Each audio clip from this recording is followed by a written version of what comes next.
지난 시간에 우리가 그 선형방정식 시스템의 그 솔루션, 해를 구하는 방법 중에 하나인 가우시안 엘리미네이션 방법에 대해서 좀 살펴보았습니다. 그래서 이제 우리가 다루고자 하는 이제 선형방정식 시스템은 여기 나와 있듯이요. 그 미지수도 n개이고, 그 다음에 이퀘이션, 방정식도 m개인, 즉 n하고 m이 같은 그런 경우에 이제 이런 선형방정식 시스템은 개수들만 모아놓은 n행 n열 행렬 a와 그 다음에 n차원 공간의 벡터 x, unknown 벡터죠. 그 다음에 n개의 b값으로 그 형성한 또 n차원 공간의 벡터 b를 가지고 이렇게 ax는 b 형태로 표현할 수 있는데, 그때 우리가 요 n행 n열 행렬의 랭크가 풀 랭크, 즉 n인 그런 경우, 즉 따라서 a의 역행렬이 존재하는 그러한 상황을 고려한다고 했습니다. 즉 a가 역행렬이 존재하면, 즉 이러한 선형방정식을 만족시키는 그는 유니크하게 정확하게 하나 존재하죠. 수학적으로는 x는 a의 역행렬 곱하기 b로 표현할 수 있잖아요. 즉 a 행렬이 풀 랭크를 가지면 a의 역행렬이 존재하고, 양변에 a의 역행렬을 곱하면 우리가 찾고자 하는 ax는 b라는 선형방정식 시스템의 해는 x는 a 역행렬 b가 됩니다. 그러면 우리가 그 선형방정식 시스템의 그 해를 구하는 방법들을 몇 가지 살펴보고 있는데, 뭐하러 그렇게 합니까? 그 a가 주어졌을 때 a의 역행렬이 존재하니까 a의 역행렬을 구해서 여기다 곱하면은 그냥 나오는데, 굳이 무슨 방법을 알 필요가 있을까? 라고 여러분들이 생각할 수가 있는데, 수치 계산, 뉴메리컬 컴퓨팅 관점에서 어떤 행렬 A의 역행렬을 계산하는 그 과정은 수치적으로도 상당히 불안정해질 가능성이 있고요. 그 다음에 계산량도 상대적으로 많은 그런 가급적 피해야 되는 계산입니다. 무엇이? 즉 어떤 행렬 A의 역행렬을 계산하는 계산이요. 그래서 역행렬을 계산하는 게 아니라 더 효율적이고 그 다음에 더 수치적으로 안정적인 방법을 통해서 이 선형 방정식 시스템의 해를 구하게 돼요. 그래서 이제 다시 한번 요약을 하면, 그 우리가 n행 n열 행렬 a, 그 다음에 n차원 공간의 벡터가 주어졌을 때, 그리고 유니크한 솔루션을 가지는 그런 상황에서 이러한 선형 방정식 시스템의 이제 해를 구하는 문제를 이제 생각을 하고 있는 겁니다. 우리가 지난 시간에 그 기본적인 가우시안 엘리미네이션 방법의 한 가지 이제 변형에 대해서 살펴보았죠. 이게 뭐냐면은 가우시안 엘리미네이션을 해가는 과정에서, 뭐 예를 들어서 이 피벗 엘리먼트를 가지고 이 밑에를 다 0으로 만들어서 그 다음 단계로 넘어가는데, 내가 선택한 피벗 엘리먼트가 0인 경우 그럴 경우에 이 선형방정 시스템의 요 행렬이 풀 랭크인 경우, 즉 이 행렬의 역행렬이 존재할 경우에는 비록 요 피벗 엘리먼트 값이 0이지만 그 밑에 있는 원소들 중에는 최소한 한 개가 0이 아닌 값이 나타난다 그랬어요. 그래서 그런 경우에는 여기 요 원소부터 시작해서 쭉 내려가면서 제일 처음에 0이 아닌 원소, 이 경우에는 얘죠. 그거에 해당하는 행과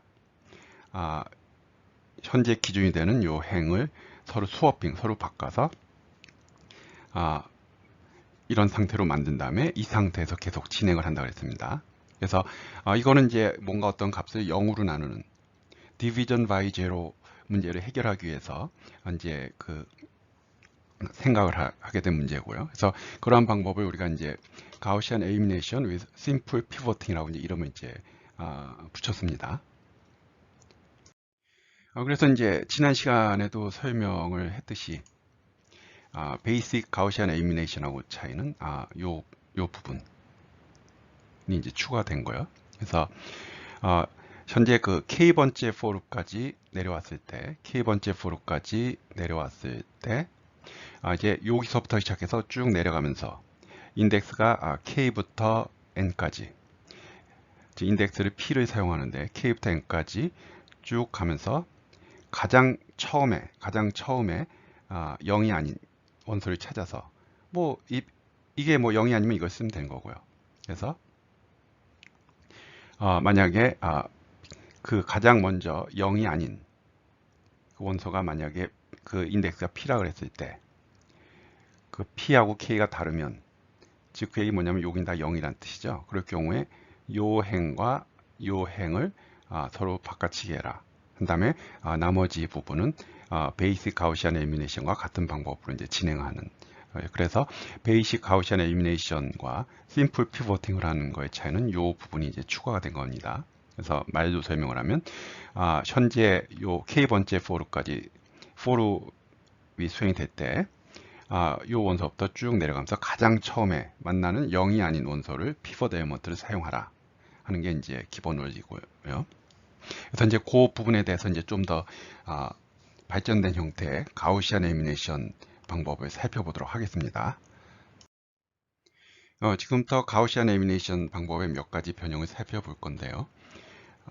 여러분들이 이제 이 부분을 이제 배우면서 여러분들이 이제 초점을 맞춰야 되는 거는 뭐 이 방법의 알고리즘이 이렇다, 이 방법이 뭐 이렇다, 이 방법은 저렇다, 뭐 그 자체를 하는 것도 중요하지만 왜 사람들이 어떠한 생각 흐름 속에서 어떠한 문제를 발견하고 어떠한 문제를 어떻게 해결하기 위해서 이러한 방법을 만들었는지 그거에 좀 초점을 맞춰서 여러분들이 공부를 했으면 좋겠어요. 지금 앞으로 살펴볼 그 가우시안 엘리미네이션의 몇 가지 변형들은 아마 여러분들이 졸업하고 한 10년쯤 지나면 내가 그걸 배운지조차도 기억을 못 할 거예요. 그래서 물론 이제 이 방법들 각각이 무엇이다 아는 것도 중요하지만 사람들이 어떠한 문제를 어떻게 해결했는지 그거를 좀 여러분들이 이해를 하면 그런 것들은 여러분들 그 머릿속에 잠재적으로 다 쌓이거든요. 그래서 여러분들이 졸업하고 나서 어떤 소프트웨어를 개발할 때 비슷한 상황에서 여러분들도 모르게 그런 잠재력이 발휘돼서 비슷하게 또 그런 문제를 해결할 수가 있을 겁니다. 그래서 그 원리를 좀 잘 이해를 했으면 좋겠어요. 이 강의 초반부에도 얘기했듯이 우리가 머릿속으로 생각하는 수학 계산과 유한계 비트를 사용하는 플로팅 포인트 오퍼레이션에 기반을 둔 컴퓨터상에서의 계산은 상당히 다를 수가 있다고 그랬습니다. 뭐 라운드 오프 에러 때문에 생길 수도 있고요. 내가 사용하는 알고리즘이 어떤 안정성, 스터빌리티 문제 때문에 그럴 수도 있고요. 그래서 여러 가지 문제로 내가 머릿속으로 생각하는 수학 계산을 컴퓨터에서 구현했을 때 또는 컴퓨터를 사용해서 풀고자 했을 때 전혀 다른 이제 결과가 나올 수 있다고 그랬는데 이것도 이제 그거하고 관련된 문제들이에요. 그래서 어떻게 하면 가급적 유한계 비트를 사용하는 컴퓨터에서 조금이라도 수치적으로 안정적으로 조금이라도 정확하게 선형방정식의 선형방정식 시스템의 해를 구할 건가 하는 그러한 문제를 해결해가는 과정에서 나온 방법들이니까 그 원리를 좀 더 이해를 해서 그 원리를 여러분들 머릿속에 쏙쏙 이렇게 담아 놨으면 좋겠어요. 그래서 그게 이제 요거를 배우는 여러분들 뭐 1시간 동안에 여러분들 어떻게 보면 배우고 또 남는 그런 거라고 볼 수 있습니다. 그래서 이제 처음 볼 방법은 이제 가우시안 엘리미네이션 with partial pivoting이라는 방법인데 그 방법을 이제 조금 쉽게 설명하기 위해서 우리가 이제 가상의 컴퓨터를 생각하겠습니다. 그래서 이 컴퓨터는 10진수를 사용하고 그 다음에 10진수 4자리 정도의 정밀도를 표현할 수 있는 컴퓨터라고 가정을 하죠. 우리가 여러분들이 사용하는 컴퓨터는 32빗 싱글 프리시전의 플로트 타입의 변수를 사용할 때는 10진수로 따졌을 때 정밀도가 한 5에서 7 정도, 6에서 7 정도, 그 정도의 정밀도를 표현할 수 있다고 했잖아요. 2진수로 따졌을 때는 23빗. 왜 23빗이죠?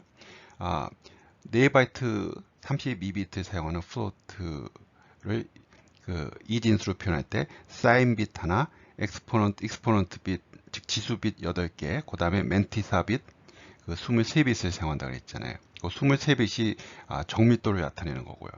근데 우리가 2진수로 23빗에 해당하는 숫자를 여기다 다 쓰면 너무 복잡하니까 편의상 10진수로 4자리 정도의 정밀도를 가지는 컴퓨터라고 이제 가정을 하고 하겠습니다. 그래서 그 컴퓨터에서 이제 선형방정식 시스템이 A 행렬과 이제 B 벡터가 이렇게 4자리, 유효수자 4자리로 이렇게 정확하게 저장이 됐어요. 유효 숫자가 3, 0, 0, 0 4자리가 정확하게 저장이 됐습니다. 이 상태에서 이제 심플 피보팅을 해보죠. 심플 피보팅은 뭐예요? 요게 이제 기본적인 이제 피봇 엘리먼트가 되는데 여기서부터 시작해서 쭉 내려가면서 제일 처음에 0이 아닌 원소를 피봇 엘리먼트를 쓰겠다는 거잖아요. 그래서 얘가 0이 아니니까 얘를 피봇 엘리먼트를 씁니다. 그래서 이제 얘를 0으로 만들어 주기 위해서 멀티플라이어를 계산해야죠.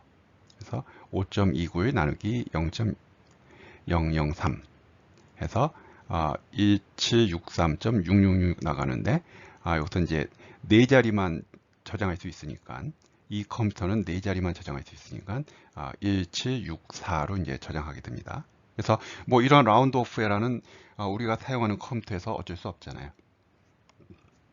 그래서 뭐 지금 뭐 이게 네 자리 10진수 네 자리 정도 정밀도를 가지는 컴퓨터인데 그게 무슨 의미가 있습니까? 그게 뭐 그냥 이해를 위한 예가 아닐까 얘기할 수 있지만 실제로 여러분들이 사용하는 컴퓨터에서 32비트 플로트를 사용하면 뭐 5에서 7 정도 한 6, 7 정도의 그 10진수 정밀도를 그것밖에 표현을 못하는 거니까 뭐 이게 뭐 전혀 뭐 말도 안 되는 그런 상황은 전혀 아닙니다. 그래서 약간의 이제 그 라운드 오프 에러가 이제 끼어들었죠.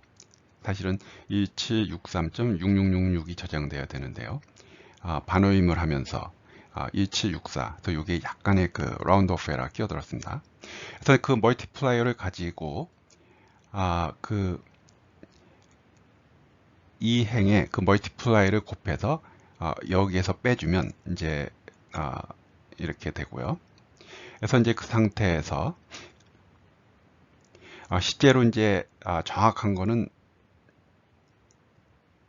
이 값이 아니라 이 값이 돼야 되고요. 그 다음에 이쪽도 이 값이 2에 돼야 되는데, 즉 얘를 사용했을 때 이게 약간의 라운드 오프 에러가 발생을 했고요. 그 다음에 네 자리만 표현할 수 있기 때문에 1043, 그 다음에 1044, 지금 이 값들이 지금 저장된 거예요. 그래서 이 상태에서 이제 백워드 서스티튜션을 하죠. 그래서 x2는 이거 나누기 이거. 그래서 이 값을 역시 네 자리 반올림을 통해서 네 자리의 숫자로 저장을 하면 1.001이 나오고요. 그래서 x2는 1.001이 나왔어요. 근데 실제로 정확한 해는 x2는 1.000이고 x1은 10.00이에요. 근데 x2 이 방식을 통해서 나온 x2는 여기서 이제 여기서부터 이제 약간의 라운드 오프 에러가 끼어들어서 다시 정확한 거는 이거와 이건데 또 네 자리만 저장할 수 있으니까 이 상태가 되고요. 이 상태에서 백워드 서스티튜션 했을 때 1.001. 그러니까 이 정도 오차는 가장 마지막 디짓에서 숫자에서 나온 거기 때문에 뭐 비교적 어느 정도 받아들일 수 있는 정도의 그 오차가 나왔다고 할 수가 있어요. 그렇죠? 그 상태에서 이제 백워드 서스티튜션을 계속 진행을 하면 x1은 이런 식으로 이제 표현할 수 있고요.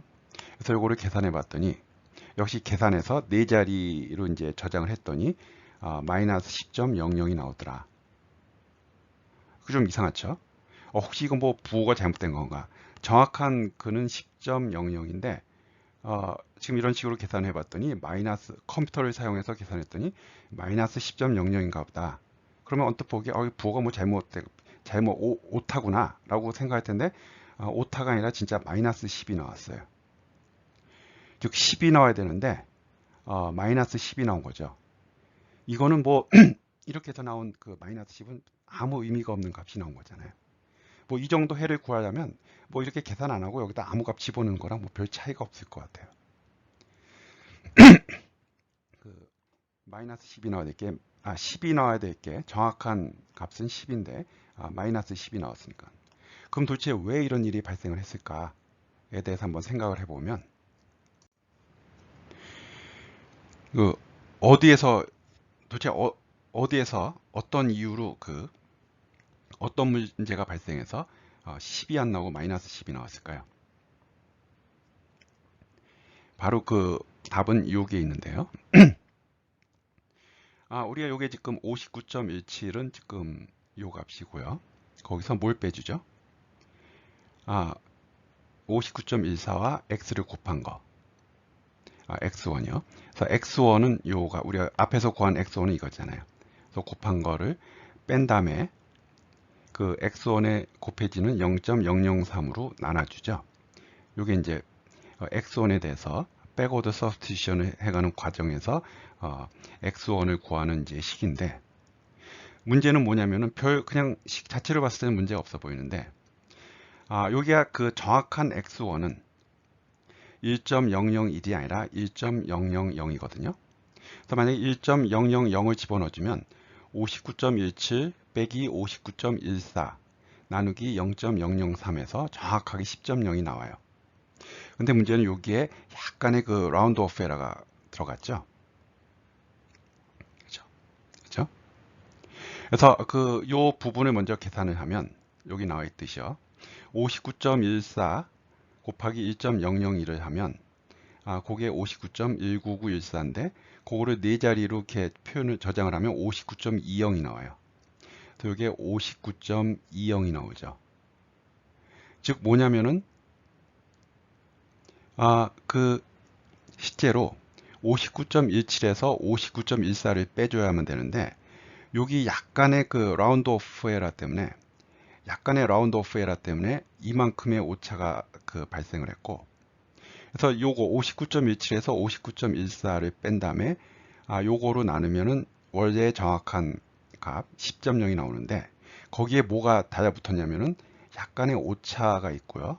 그거를 상대적으로 굉장히 작은 값으로 오차를 증폭을 시켜버린 거죠. 요게 지금 그건데요.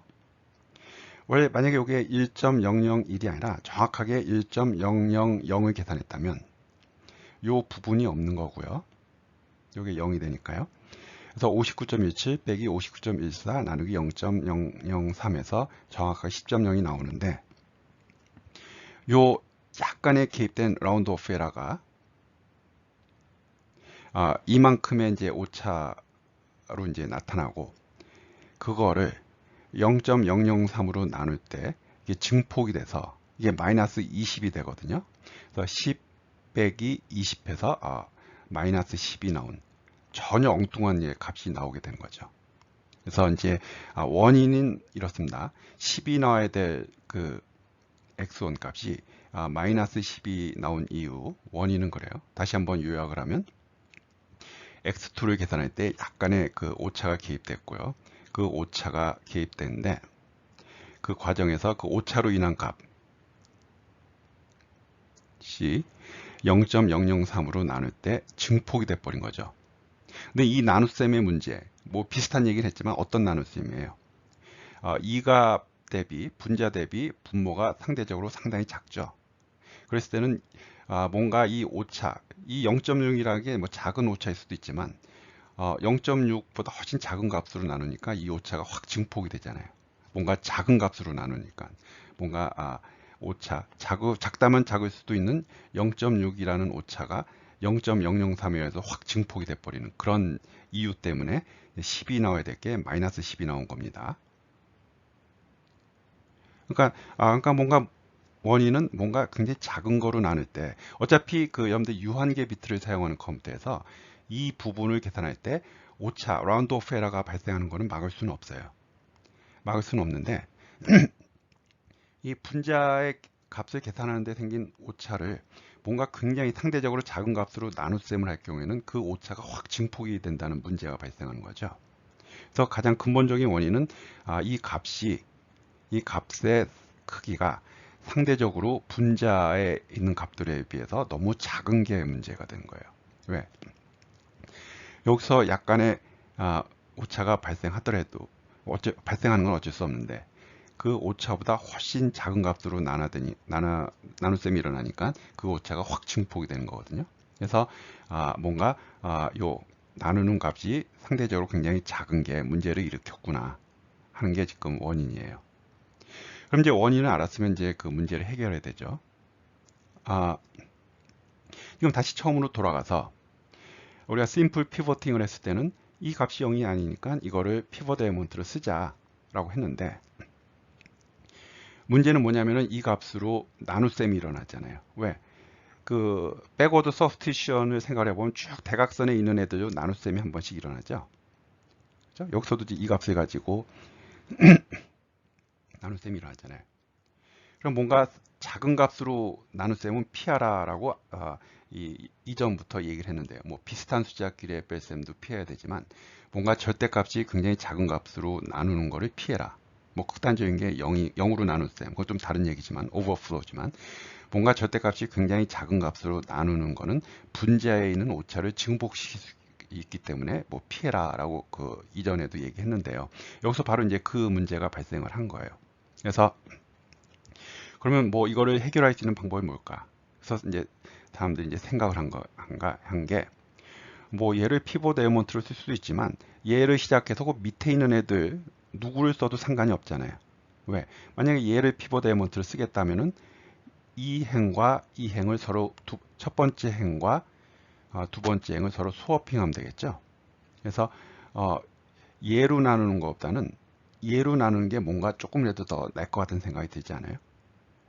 절대값이 5.291이 훨씬 크니까요. 그래서 여기서 얘기하는 파셜 피보팅 방법을 쓰는 가우시안 엘리미네이션에서는 피봇 엘리먼트를 선택하는데 뭐 0이 아니면 심플 피보팅처럼 0이 아니면 걔를 쓰라는 게 아니라 현재 그 위치에서 그 밑에 쭉 내려가면서 있는 애들 중에 절대값이 가장 큰 애를 선택을 해서 그 행과 이 행을 바꿔치기 해서 이제 그 계속 진행하는 이제 그러한 방법을 이제 쓰는 겁니다. 그래서 이 예제 같으면은 이거와 이거를 이제 바꿔치기 하겠다는 거죠. 그래서 이제 그 파셜 피보팅 방법을 사용하는 이제 심플 피보팅에서 이제 한 단계 발전한 파셜 피보팅 방법을 사용하는 가우시안 엘리미네이션에서는 일단 현재 뭐 k번째까지 k번째 포룹이 이제 수행되고 있다 그랬을 때 앞에서 심플 피보팅처럼 여기서 이 원소부터 쭉 내려가면서 제일 처음에 만나는 0이 아닌 원소를 그 피벗 엘리먼트를 사용하는 게 아니라 여기 있는 애들 중에 그 절대값이 가장 큰 그 원소를 피벗 엘리먼트를 사용합니다. 그러니까 그 문제는 지금 하고자 하는 게 뭐예요?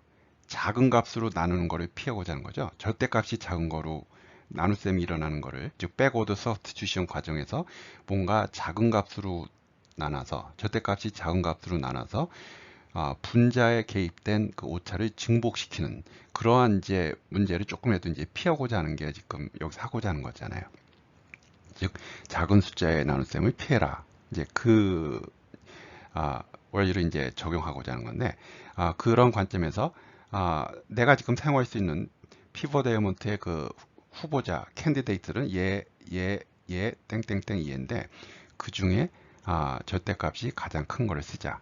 그래서 이 경우에는 지금 얘부터 시작해서 쭉 내려가면서 뭐 두 개밖에 없으니까 절대값이 얘가 더 크니까 얘하고 이 행하고 이제 스워핑을 해서 그 다음 이제 진전하는 거죠. 그래서 마찬가지로 이제 4개의 그 십진수의 정밀도를 가지는 컴퓨터에서 계산해 보면 이제 멀티플라이어는 이렇게 되고요. 이거 나누기 이거니까 0.0005670으로 저장할 수 있고요.